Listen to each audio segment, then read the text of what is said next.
In part 1 of this tutorial, we saw how we can learn a maximum margin linear classifier if the samples of the two classes are linearly separable. In this part, we now take a look at how to deal with nonlinearity that appears in multiple forms. So, non-separability of data can happen due to two different factors. Let's consider the first example in which there are a bunch of red points coming from class 1 and blue points coming from class 2. If we have a classifier, in this case the samples are linearly separable, consider a classifier with a certain margin here.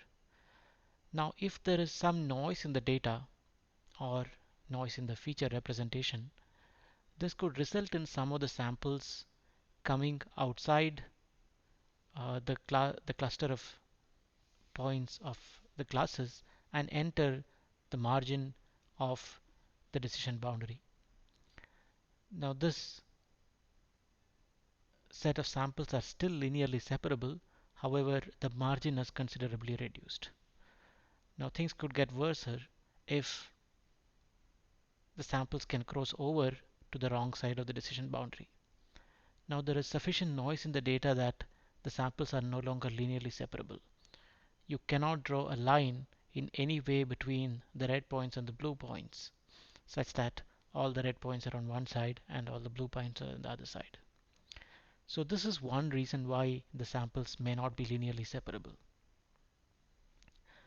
Well, the samples are almost linearly separable in this case, except for the couple of points which are on the wrong side of the decision boundary. A second reason why the samples may not be linearly separable is because the inherent boundary that separates the classes is not a line anymore. In this particular example, you would notice that there is no way to draw a line between the red points in the center and the blue points that surround it in any way whatsoever. However, there is a simple nonlinear boundary that can in fact separate these samples, which in this case happens to be a circle or any circular shape for that matter. So these are two different kind of nonlinearities that we talk about.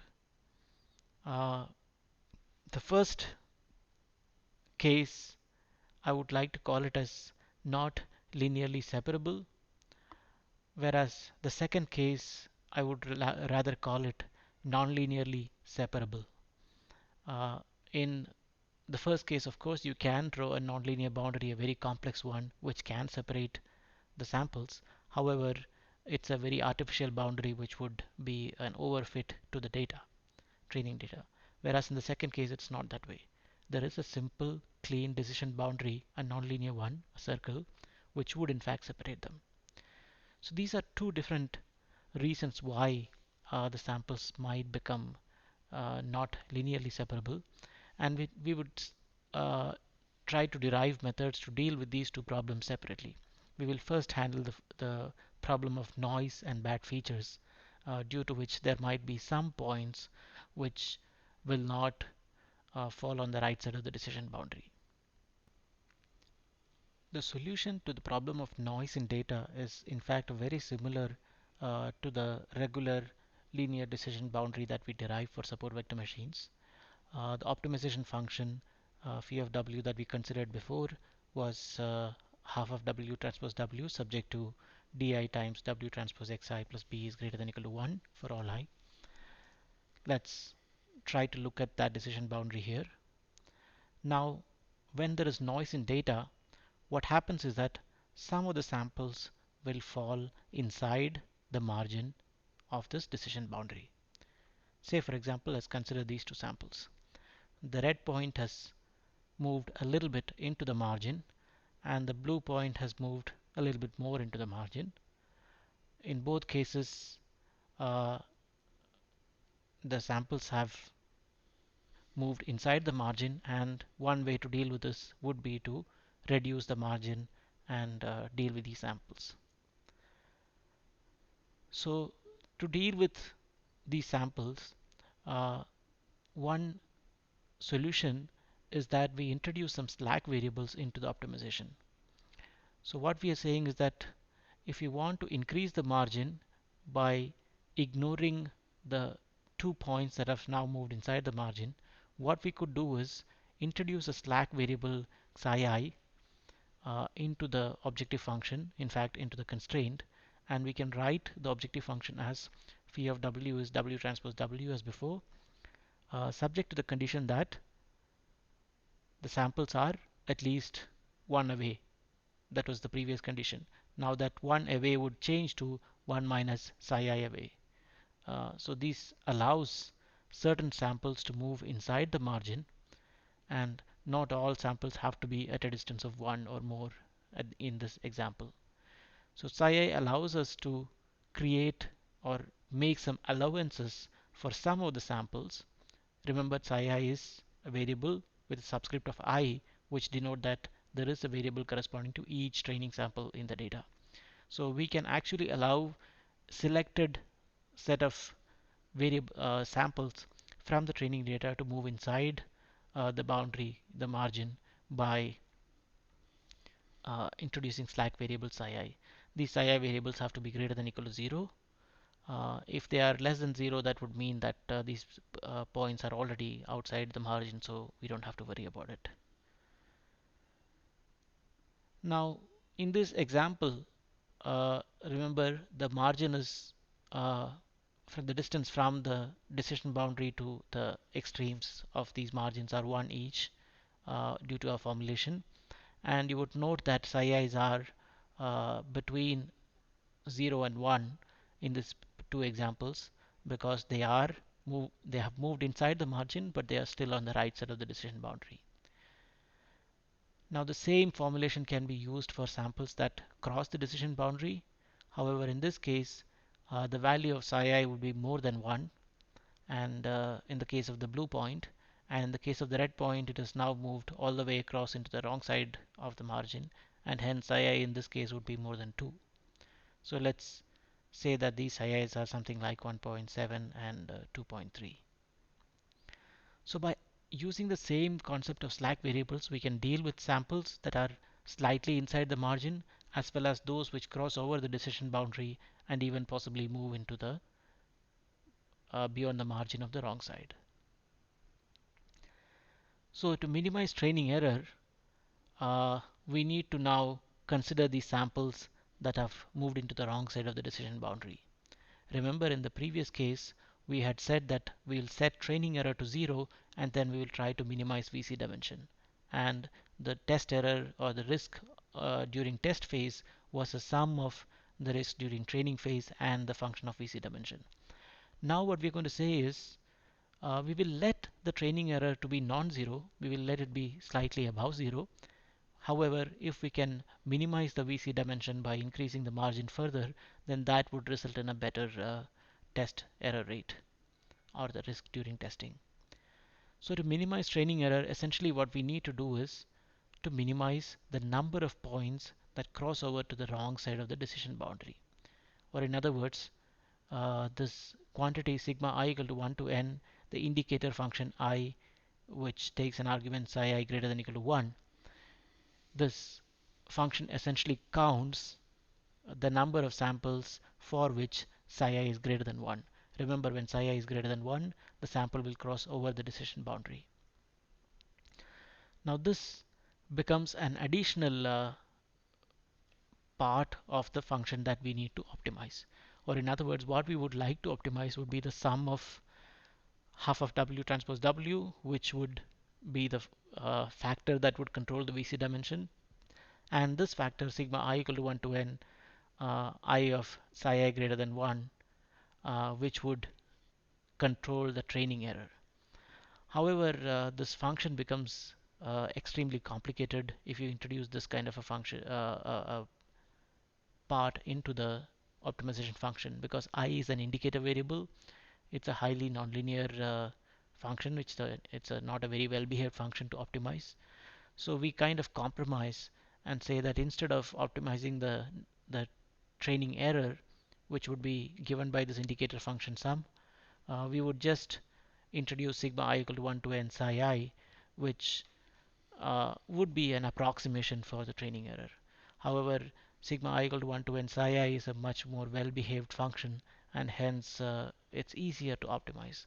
So we will make a little bit of compromise and take the second option to optimize. So incorporating this into the objective function, we will get the function to minimize this phi of w is equal to half of w transpose w plus some constant c times sigma I equal to 1 to n psi I. So now we need to minimize the sum. The first part of this summation would correspond to the VC dimension because it controls the margin, and the second part corresponds to the training error.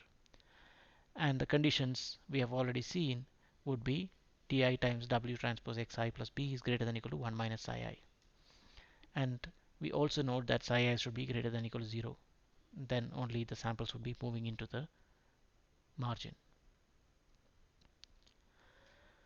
Now if you derive the dual form of this objective function, what we would notice is that in the actual function to optimize, the psi i's does not appear anymore. Now that's interesting because this would make the objective function exactly identical to what we had before. The only difference would be in the constraints that we need to satisfy. Previously we had all alpha i's to be greater than equal to 0. However, now we need alpha i's to be between 0 and c, where c is the factor that controls the training error versus VC dimension.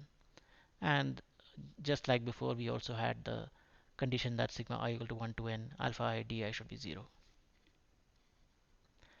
So note that neither the slack variables nor their Lagrange multipliers would appear in the dual. The slack variables were psi i's, and they would also have their own Lagrange multipliers, and neither of them would appear in this dual form. The only change is in the additional constraint of alpha I. The parameter c controls the relative weight between training error and VC dimension. So this is a very important factor. Remember that your future risk R of alpha was the summation of training error as well as a function of VC dimension, and the relative importance of these two terms is being controlled by the constant c. So in most support vector machine toolkits, you would be able to specify the c value, which is usually default to 1, and you can change the value of c to control the relative importance of training error and VC dimension. Now we go to the problem of nonlinear boundaries. In the case of nonlinear boundaries, there are two ways to deal with this. We could actually think of trying to derive the solution for a class of nonlinear boundaries such as quadratic boundaries or cubic boundaries or polynomial boundaries, exponential boundaries, and so on. However, the theory would become very complicated because for every type of decision boundary we need to recompute the learning method.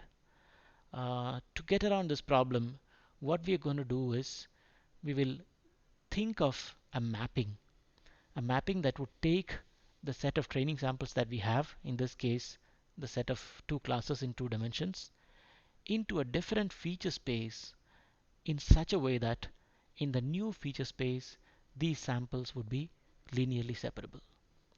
So let's think about a way in which we can do this. Let's look at this example. Let's assume that the red points are centered around the origin 0, 0, and the blue points are surrounding it.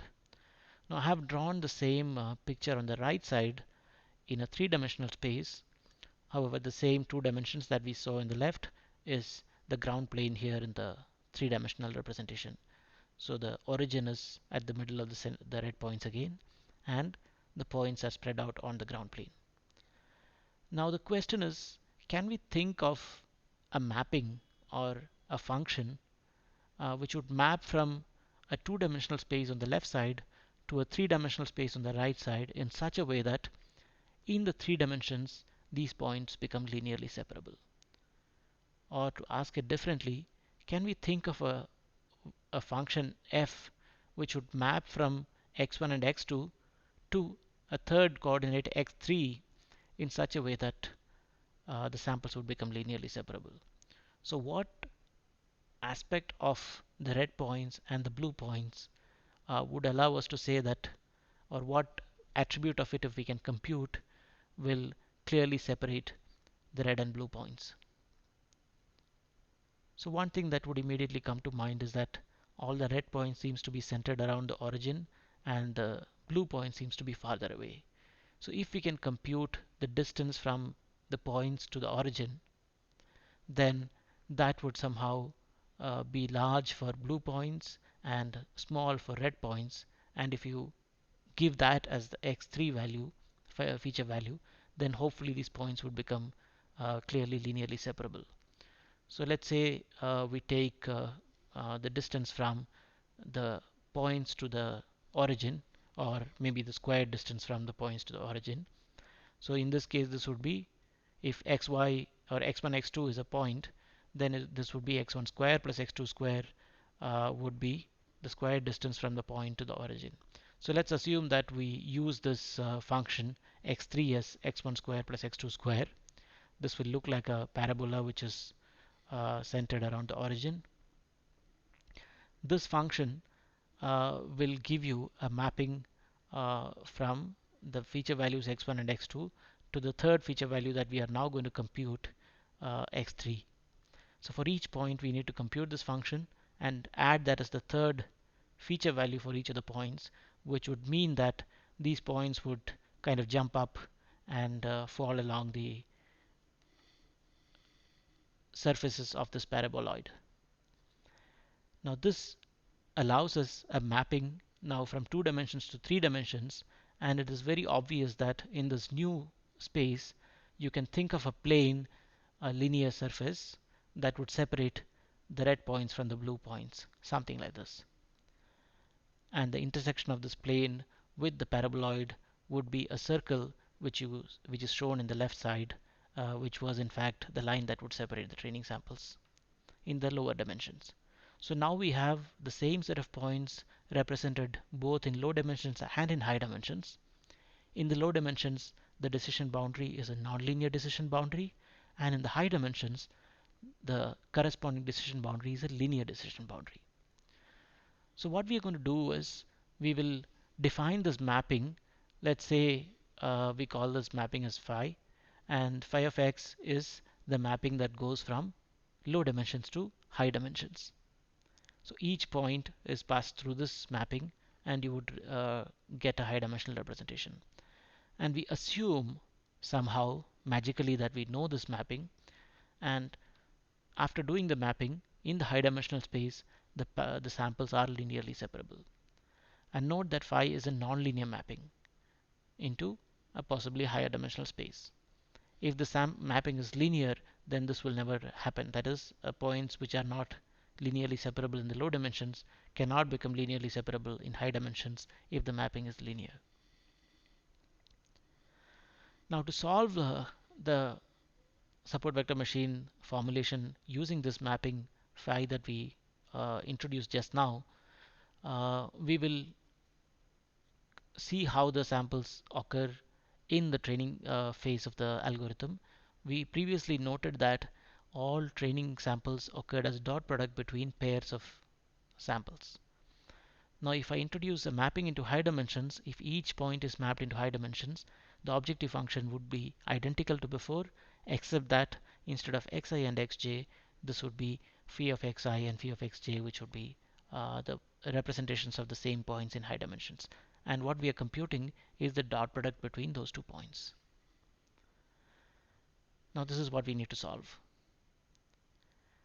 During the testing phase, what we were going to do is, given a test sample, we also have to map that test sample into high dimensions and then substitute that high dimensional point into the equation of the hyperplane in the high dimensions, which would mean that we would compute WO transpose phi of x test plus B naught. So this would be the classification phase, and the sign of this value would give you the label, where WO was given by sigma I equal to 1 to n alpha I di phi of xi. So this was the testing phase.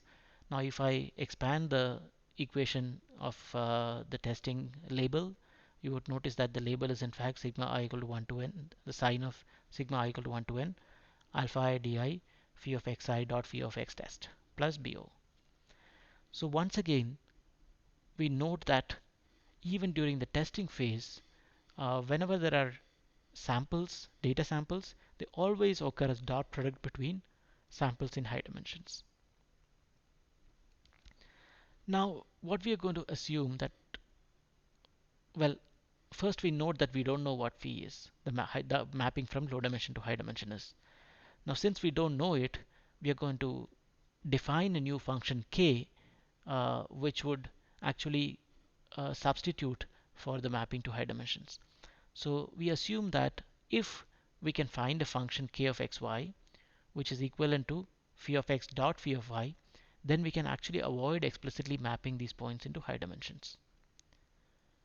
Remember, if you look at the equations below, what we notice that wherever there was phi of x dot phi of y before, we have substituted that with k of xi xj. And similarly, in the testing phase, there was a phi of xi dot phi of x test that has been replaced by k of xi x test. So by doing this, what we have done is the unknown phi has now been replaced with an unknown k. This does not solve the problem. However, earlier we had to take xi and xj, map it into some high dimensional space using an unknown feature mapping phi, and then had to take a dot product in that high dimensions. And after the dot product, of course, you will get a scalar. And now these unknown mappings has been replaced with an unknown function k, which we assume to be equivalent of mapping these xi and xj into the high dimensions and taking a dot product. So k of xi xj will be a scalar. The output of the function would be a scalar, and we assume that that scalar value would be the equivalent of this mapping into high dimensions and taking a dot product there. Now what do we gain by doing this uh, passing the blame? I mean, we did not know phi before, now we don't know k. So what did we gain? So before answering that question, we will try to look at examples of such k functions, see if it is possible that we can define simple k functions which would be the equivalent of mapping the points into high dimensions and taking dot products. Let's take this mapping of samples phi of x. Let's say x is a point in 2 dimensions, x1, x2, and the mapping phi of x1, x2 is into a 4-dimensional space which contains the features x1, x1, x1, x2, x2, x1, and x2, x2. Well, you might notice that in fact the second and third features are the same, but for convenience we will just write it this way. Now what is phi of x dot phi of y in this high dimensional space? We notice that phi of x dot phi of y, which would be our kernel function k of xy, is the dot product between two feature vectors, both in 4-dimensional space, high dimensional spaces. First one is x1 square, x1 x2, x2 x1, and x2 square, and the second high dimensional representation would be y1 square, y1 y2, y2 y1, and y2 square. If I take the dot product of these two, I would get x1 square y1 square plus 2 times x1 x2 y1 y2 plus x1 square x2 square y2 square, which is essentially x1 y1 plus x2 y2 the whole square, or in other words, this is nothing but x dot y the whole square. That is, phi of x dot phi of y is nothing but taking the dot product of these two samples x and y in low dimensions and just taking the square of that scalar value. So now we notice that there exists a function, at least we saw one such example, where instead of mapping two given points x and y into high dimensions and taking a dot product, what we could do is we just do a computation in low dimensions between x and y and take a simple square of the value. And this is equivalent to mapping the points into this 4-dimensional space and taking the dot product there. So this at least gives us some consolation that there might be such k functions, or what we call as kernel functions, which would attain this feat, that they are equivalent to mapping these points into some high dimensional space and taking a dot product there. Now let's try to expand this a little bit and take a couple more examples. What if instead of taking square, what if I take a cube? So before going in there, let's just note that we can compute this quadratic function, this mapping, quadratic kernel, instead of mapping them explicitly and computing the dot product there, and uh, the number of computations required would in fact be much lower. So let's go back to the cubic kernel. So let's assume the original space is two-dimensional, and let's say what happens if I do x dot y the whole cubed. Remember, x dot y would be x1 y1 plus x2 y2, and the whole cubed, if I expand it, what you would get is a long representation, and you can verify this, that this will be equivalent to the feature mapping phi of x1 x2 as x1 cube, x1 square x2, x1 x2 square, and x2 cubed. So this is again a mapping into high dimensional space, and this is not complete. In fact, there should be some coefficients corresponding to x1 square x2 and x1 x2 square, which I have kind of skipped here. But just to illustrate the point, essentially x1 y1 plus x2 y2 whole cubed would be a set of terms which are cubic terms of x1 y1 and x2 y2. And if I take the dot product of these samples in this four-dimensional space, then you would get uh, the equivalent of x dot y the whole cubed. So this is equivalent to mapping the samples into a four-dimensional space of all cubic terms and then working in that high-dimensional space. So just to point out that by working in low dimensions, by working with the kernel function, we can attain this computation in about 4 multiplications and 1 addition instead of 16 multiplications and 3 additions if you do explicit mapping into high dimensions and adding up. So the use of kernel functions in fact simplifies or reduces the computational complexity of the problem. Now what if the samples are 3 dimensionals and a cubic kernel is used? So here x dot y whole cube would be x1 y1 plus x2 y2 plus x3 y3 the whole cubed. Now there are 3 terms in the summation and we are taking the cube. Now if you expand this, you would notice that this is equivalent to a phi function which looks something like this on the right side. Now this is equivalent to working in a 10-dimensional space. Once again, I have skipped some of the constants, but you get the idea. So this is equivalent of a saving of multiplications, additions, like mentioned here. You can do this in about 5 multiplications and 2 additions instead of 38 multiplications and 9 additions if you want to do the explicit mapping into high dimensions. So all these points would illustrate that there are some functions. For example, what we have seen, all of them are x dot y to the power something. In fact, you can prove that any function of the form x dot y to the power p, where p is any positive integer, would be the equivalent of taking the dot product between samples in a high dimensional space which contains all the power p terms of the constituent features. So the generic polynomial kernel is essentially x dot y to the power p. Now the second aspect that you would notice is that if you add two kernel functions, you get a new kernel. That is, let's say k of xy is the addition of two kernel functions k1 of xy and k2 of xy. Let's assume that you know k1 of xy and k2 of xy are valid kernels. That is, there exist mappings phi1 and phi2 which would be in such a way that k1 of xy should be equivalent to mapping x and y into some high dimension using phi1 and taking the dot product, and k2 of xy would be equivalent to mapping x and y into high dimension using phi2 and taking the dot product. Now what you would notice is that if I define a new phi function which is stacking of phi1x and phi2x, the features corresponding to phi1x and the features corresponding to phi2x. So phi1x is a mapping into high dimensions, So that's a high dimensional representation there. Phi2x is also a mapping into different high dimensions. And if I stack the dimensions or the axes of both these feature spaces, then the function that you get, the mapping that you get, phi of x, would in fact be the mapping corresponding to k of xy. So in other words, if k1 and k2 are valid kernel functions, then k1 plus k2 will also be a kernel function. And it's easy to note this by just expanding k of xy, which would be k1 xy plus k2 xy. k1 xy is phi of x dot phi of y. I'm sorry, k of xy is phi of x dot phi of y. k1 xy is phi1x dot phi1y, and k2xy is phi2x dot phi2y. Now it gets even better.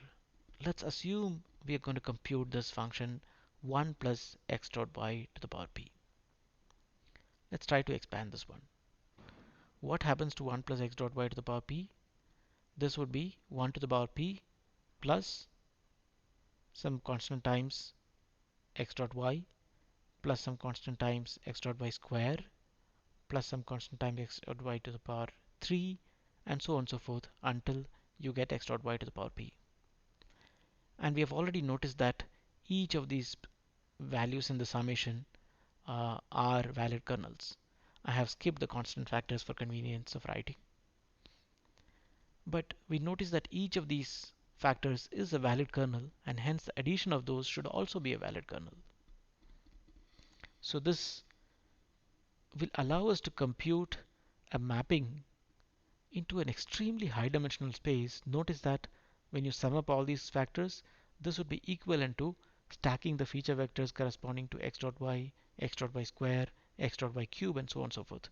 Or in other words, you now have a mapping into a very high dimensional space in which the axes are all the linear terms, all the square terms, all the cube terms, and so on and so forth until all to the power p terms of the features involved. So an extremely high dimensional space uh, can be simulated by computing this kernel function, a simple kernel function 1 plus x dot y to the power p.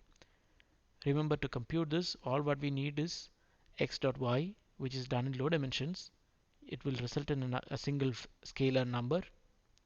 We just add a number 1 to it and raise this scalar to the power p, and you get a scalar. And this computation is equivalent to mapping x and y into this extremely high dimensional space and taking a dot product there. And this is the power of these kernel functions. That is, using very simple computations, you can simulate the mapping of samples into very high dimensional spaces. And of course, this mapping is highly nonlinear because you have all kinds of nonlinear terms in it. So by just adding a 1 and raising to the power p maps the input vector into a space containing all original dimensions, all 2 products, all 3 products, and so on and so forth until all p products. So this is what you call as a generic polynomial kernel. Now, what happens when we try to use this in a support vector machine classifier? Well, the point is that we don't know whether this mapping is actually useful or not.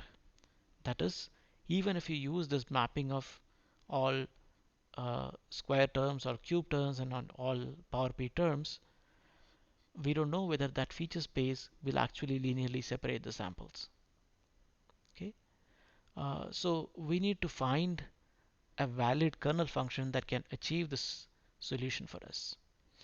And to do that, what we will do is we will define a set of kernel functions, and to to find new kernel functions, Mercer's theorem is something that can be extremely useful. So what we are going to do is to use kernels to avoid explicit mapping with phi. In fact, we do not even have to know phi as long as we are sure that there exists a valid phi. That is, if somebody tells us that k is a valid kernel function, and if we trust them, then what they are saying is they know a phi function that would take this features x and y, feature vectors x and y, map it into some high dimensional space, and take a dot product, and that operation is equivalent to computing this k function. And as long as somebody is guaranteeing us that, then that's all what we need. We don't even have to know what P is, because wherever the feature vectors appeared in the training as well as testing, it always appeared as dot product between two samples. And we could replace those with k functions. Now, Mercer's theorem actually allows us to find new k functions. The theorem states that any kernel function can be expanded as a series k of x, y as sigma I equal to 1 to infinity alpha I phi I of x dot phi I of y if and only if, for lambda I greater than 0, if and only if k of xy satisfies the Mercer's conditions that they are symmetric, continuous, and positive semi-definite. So we will not get into details of why this would be so, but let's at least believe Mercer for now and assume that if any function k satisfies these conditions, then they can be expressed in this form above. And if a function can be expressed in this form of the summation, then this will also satisfy the Mercer condition. So what interests us is the fact that if we can find the random function k which actually satisfies the Mercer conditions, then the Mercer's theorem tells us there exists a linear combination of mapping of samples into high dimensional spaces and taking the dot product in such a way that k of xy can be written as a linear combination of such mappings and dot products. Or in other words, the theorem is guaranteeing us the existence of a high dimensional representation in such a way that k of xy can be thought of as mapping into that high dimensions and taking a dot product.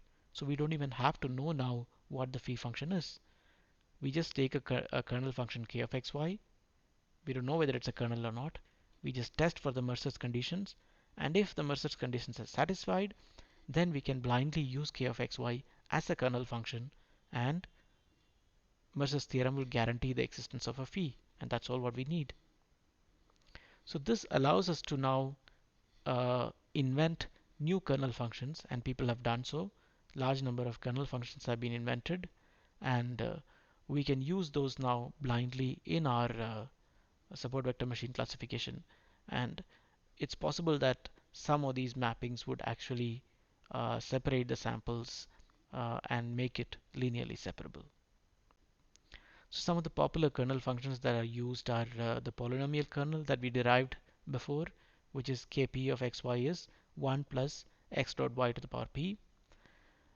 Probably the most popular one is the radial basis function, or RBF kernel, or sometimes referred to as the Gaussian kernel, which is k of xy is e to the power minus 1 by 2 sigma square x minus y, the norm of x minus y whole squared. So this kernel function essentially computes some kind of a exponential distance between the samples, and this is equivalent to mapping the samples into some high dimensional space. And this kernel function k in fact satisfies the Mercer conditions. And if you want to actually think about what is the dimensionality of the space in which this dot product is happening, we notice that for the polynomial kernel, this is an extremely high dimensional space. And for radial basis function kernel function, the space in which this dot product is happening is in fact an infinite dimensional space. Think about it for a minute. You are actually mapping x and y into some infinite dimensional space, and you're trying to derive a support vector machine classifier, a linear classifier, in that infinite dimensional space. And you're deriving an optimal classifier in the infinite dimensional space. Remember from our theory before that the dimensionality of the space doesn't matter, because that does not affect our testing performance. As long as our VC dimension is less than the dimensionality of the space, it doesn't matter what D is. And now radial basis function actually allows us to map 2 points x and y into infinite dimensional spaces and work in that infinite dimensional space, do classification in the infinite dimensional space, all of them by just working in low dimensions. Remember, we never explicitly map to infinite dimensions. Of course, that is not possible. You cannot even represent a feature vector in infinite dimensions. However, the fact that k of xy is a kernel function allows us to work in low dimensions while simulating functioning in infinite dimensions. Similarly, the third popular kernel function is hyperbolic tangent or tan h function, tan h of some constant times x dot y plus a constant b naught x dot y plus b1. This is a valid kernel function again, and these are popular kernel functions. And if you are actually using support vector machine classifiers, I would urge you to try uh, training and testing the classifier using the polynomial and radial basis function kernel functions, and those are in fact quite effective, and for large number of problems you can find solutions using these kernel functions, and these should probably be the first one that you should try out. So with this we conclude our basic introduction to support vector machines. You can find further details from a large number of machine learning books. Some of the links would be provided in the comments below. Thank you.